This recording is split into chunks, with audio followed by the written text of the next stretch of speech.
Le PS du Pas-de-Calais dans le collimateur de la justice. Le dossier n'est pas neuf, mais nos confrères du Point.fr apportent ce soir des éléments précis. Une enquête préliminaire aurait été ouverte.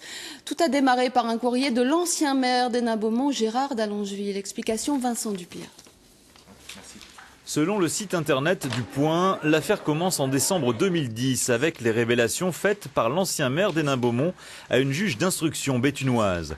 Gérard d'Allongeville décrit, selon nos confrères, un système de financement occulte de la Fédération socialiste du Pas-de-Calais et dénonce des emplois fictifs.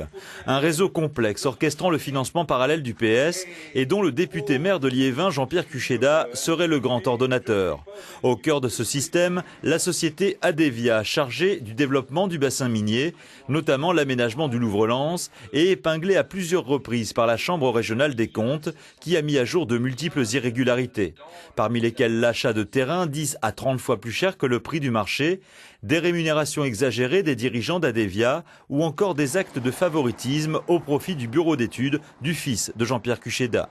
Le parquet de Lille aurait donc ouvert une enquête préliminaire et la brigade financière de Lille aurait été saisie. Toujours selon Le Point, un audit financier récent pointerait des irrégularités dans la gestion de la Soginorpa, l'organisme qui gère les anciens logements miniers et dont le président n'est autre que Jean-Pierre Cuchéda.